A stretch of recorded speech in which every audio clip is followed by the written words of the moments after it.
व्यासपीठ पर विराजमान पूजनीय धीरेन्द्र कृष्ण शास्त्री जी, पाटेश्वर बागेश्वर धाम के पीठाधीश्वर,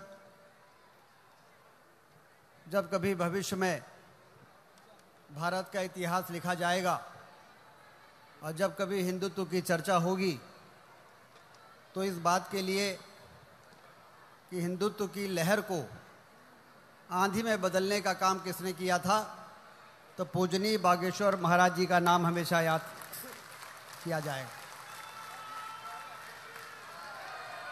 आदि शंकराचार्य जी ने देश को एकता के सूत्र में बांधने के लिए यदि 4 मठों की स्थापना नहीं की होती तो शायद मुगलों के इतने लंबे समय के शासन और अंग्रेजों के इतने लंबे शासन के बाद हिंदुत्व को बचा पाना संभव नहीं हो सकता था।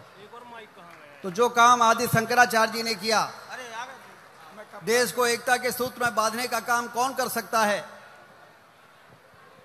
तो धर्म और अध्यात्म और सनातन ही हमारे देश को एकता के सूत्र में बांधने का काम कर सकता है।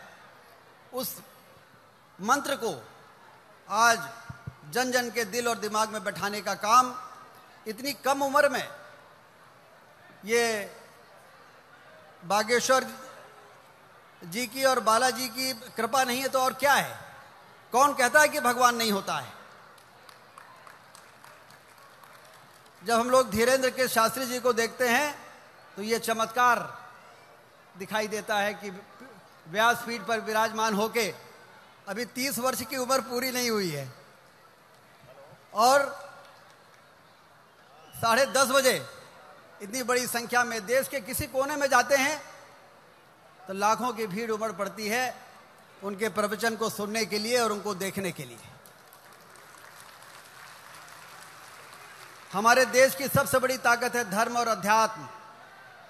दुनिया के बहुत से देश आर्थिक रूप से हमसे भले आगे होंगे, लेकिन धर्म और अध्यात्म के मामले में हमारे देश के सामने वो सारे देश नतमस्तक दिखाई देते हैं। और इसलिए जरूरी है धर्म और अध्यात्म का संरक्षण और उसका संवर्धन। तो संरक्षण और संवर्धन का काम हिंदुस्तान के अंदर हमारे कई महापुरुष कर रहे हैं, संत और महात्मा कर रहे हैं। और इस श्रृंखला में धीरेन्द्र कृष्ण शास्त्री जी जिस तरीके से आज देश में इसका अगुवाई कर रहे हैं, उनके चरणों में मैं प्रणाम करता हूं, उनका अभिनंदन करता हूं, ईश्वर को धन्यवाद देता हूं कि जब जब धर्म पर संकट आता है, जब जब आवश्यकता पड़ती है, इस प्रकार के महापुरुषों को जन्म देकर वो समाज को दिशा देने का काम करते हैं। तो इसलिए ये वरदान के रूप में जो हमको प्राप्त हुए हैं वो हम सब उनकी बातों को सुन के एक कान से दूसरे कान निकालना नहीं है। श्रोता 3 प्रकार के होते हैं। पहले श्रोता होते हैं जो भागवत की कथा को, राम की कथा को एक कान से सुन के दूसरे कान से निकाल देते हैं। दूसरे होते हैं श्रोता जो एक कान से सुनते हैं और दिमाग में ले जाते हैं और तर्क और वितर्क शुरू कर देते हैं। लेकिन सबसे श्रेष्ठ श्रोता वो होते हैं जो भगवान कृष्ण की कथा और राम की कथा को इस प्रकार के संत के मुखारविंद से सुन के अपने हृदय में लेकर बैठा देते हैं। और जो हृदय में बैठाता है वही भक्त हो जाता है। और भगवान को यदि कोई प्यारा है तो भक्त प्यारा होता है, जैसा महाराज जी ने कहा है। तो इसलिए भगवान को यदि की कृपा चाहिए तो इनके मुखारबिंद से सुने हुए कथा को अपने दिल में बैठाकर और अपने जीवन को कृतार्थ करने का काम हम सब लोग करें।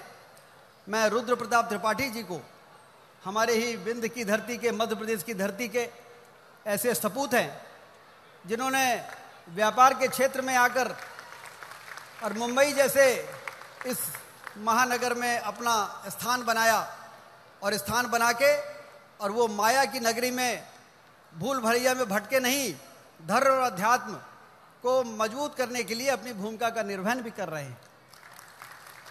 अपने गांव में ये हर साल महाराज जी, आपको मालूम ही है, कथा करते हैं। आपके गुरुदेव जी को वहां पर बुलाते हैं और लाखों लोगों को वहां पर प्रसाद ग्रहण करवाते हैं। तो मैं सोचता था जब मैं पहली बार इनसे मिला कि रुद्र जी मुंबई में इतना व्यापार कारोबार के बाद भी धर्म के प्रति कितना इनका श्रद्धा है। और अब तो कई बार ऐसा हुआ है, और आज हम लोग यदि मुंबई में किसी भागवत कथा में आने का हमको अवसर मिला तो उसका श्रेय भी रुद्र जी को जाता है।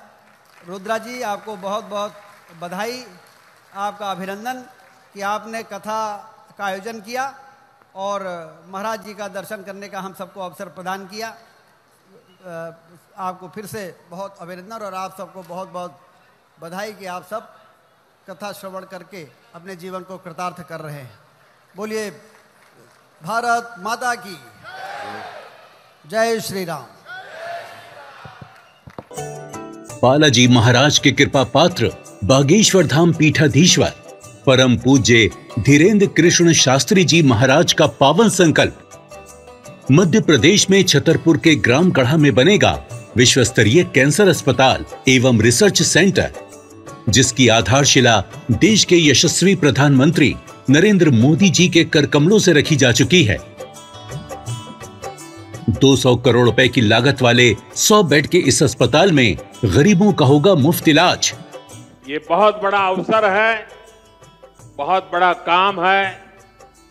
संकल्प बड़ा हो, संतों के आशीर्वाद हो, प्रभु की कृपा हो तो समय सीमा में सब पूर्ण होता है।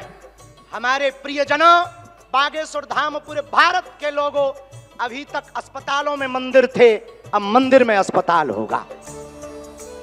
कैंसर हॉस्पिटल निर्माण हेतु सहयोग देकर पुण्य के भागी बने। अकाउंट नेम श्री बागेश्वर जन सेवा समिति, bank name HDFC bank, account number 999108108108, IFSC code HDFC 0000088।